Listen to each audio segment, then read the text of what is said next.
नमस्कार साथियों।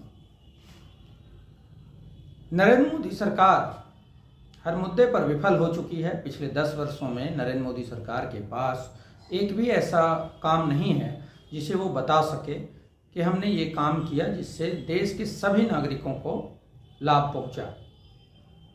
10 वर्ष पूर्व जब ये सरकार वादे की झड़ी लगा रही थी तब उसने महंगाई कम करने, काला धन ले आने, 100 स्मार्ट सिटी बनाने, 15 लाख रुपए देने, 2 करोड़ लोगों को हर साल रोजगार देने की बात कहकर आई थी। जनता ने नरेंद्र मोदी जी के ऊपर विश्वास किया और जनता ने इनको चुना। 2019 चुनाव से ठीक पहले इस सरकार ने कहा कि 5 वर्ष और। जनता ने कहा कि ठीक है, और 2019 के चुनाव में पुलवामा एक ऐसा घटना था जिससे देश भावनाओं में बहकर इनके साथ खड़ा हुआ और इनको दोबारा 5 वर्षों के लिए चुन लिया।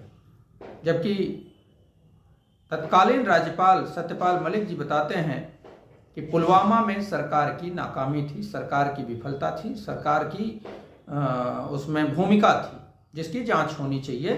तो प्रधानमंत्री मोदी जी ने उनको यह कह के चुप करा दिया कि हम इसकी जांच कराएंगे, लेकिन जांच नहीं हुई। और पूर्व राज्यपाल सत्यपाल मलिक जी इस बात के लिए जब आवाज़ उठाते हैं तो उनके खिलाफ सीबीआई, इनकम टैक्स के छापे होने लगते हैं।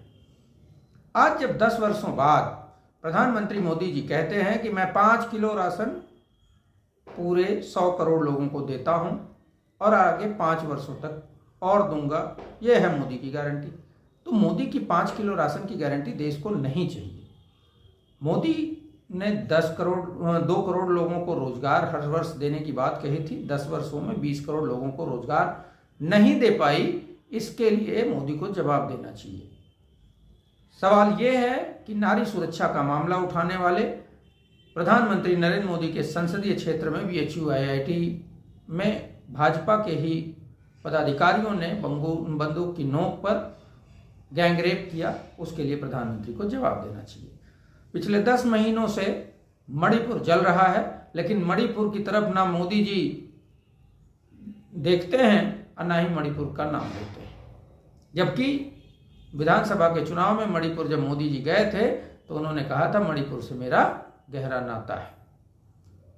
आज जब जनता इस सरकार से सवाल पूछ रही है, अपने हक की बात कर रही है, तो ये सरकार उसको भटकाने का कोशिश कर रही है। इसी का एक प्रमाण है कि जो 2019 में सीएए कानून बनाने के लिए लाई थी सरकार, आज जब 24 आया 5 वर्षों बाद, जब सरकार को ये दिखने लगा कि जनता अपने हक के लिए एकजुट हो रही है, सवाल खड़े कर रही है, तो वो हिंदू मुस्लिम करने के लिए इस कानून का नोटिफिकेशन लाते हैं। 5 वर्षों तक सोए रहते हैं। प्रधानमंत्री मोदी जी से ये सवाल बनता है कि आपने किसानों की आय दोगुनी करने की बात कही थी, वो भी पूरा नहीं हुआ।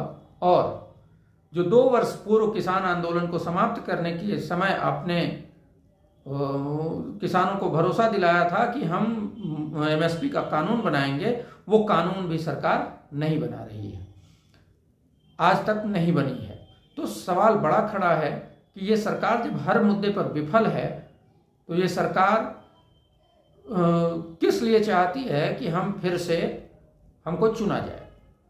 एक अभी भाजपा के सांसद का बयान आया कि हमको 400 सीटें इसलिए चाहिए क्योंकि हम संविधान में संशोधन करेंगे। वो कौन से संशोधन करेंगे?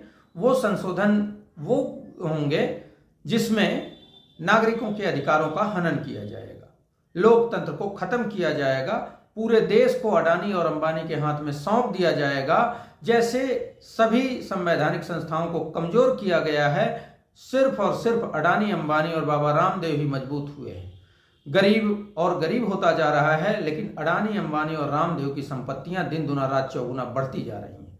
बड़ी बात यह है कि सरकार अपनी जवाबदेही पे एक भी जवाब नहीं दे रही है, उल्टा विपक्ष पे हमलावर है। जन भावनाओं के अनुरूप जनता जब ये चाहती है कि महंगाई और बेरोजगारी के सवाल पे जब सरकार जवाब नहीं दे रही है तो हम एकजुट हों। और एकजुट कैसे होंगे? ऐसे हो सकते हैं कि जब एनडीए और भाजपा के कैंडिडेट के खिलाफ एक उम्मीदवार होगा तो जनता के वोटों का बिखराव नहीं होगा, और जब वोटों का बिखराव नहीं होगा तो 35% वोट शेयर पाने वाली भाजपा चुनाव हार जाएगी और हम अपने अधिकारों को प्राप्त करने में सफल होंगे। तो ऐसे मुद्दों पे जनता एकजुट हो रही है और सरकार को हिंदू मुस्लिम आखिरी विकल्प दिख रहा है। CA/NRC में आर्टिकल 14 का उल्लंघन हो रहा है, जिसमें समानता का अधिकार आता है। ऐसी ही जो हमारे अधिकार हैं, समानता के अधिकार, मौलिक अधिकार, उन अधिकारों का हनन करने के लिए ये सरकार 400 पार का नारा दे रही है और 400 सीटें चाहती है। जैसा कि भाजपा के एक सांसद ने खुलासा भी किया है कि हम 400 सीट पाएंगे तो 2/3 बहुमत से गरीबों, दलितों, वंचितों, शोषितों, अल्पसंख्यकों, महिलाओं, सबके अधिकारों का हनन करेंगे और तानाशाही चरम पे होगी। तो हमको और आपको ये सोचने की आवश्यकता है कि हम इस तानाशाही की मंशा को पूरा होने देते हैं, हम बिखरते हैं, हम या एकजुट होते हैं। तो हमको एकजुट होने की आवश्यकता है। एकजुट होकर इस तानाशाही को समाप्त करने के लिए इस सत्ता को उखाड़ फेंकने की जरूरत है। धन्यवाद।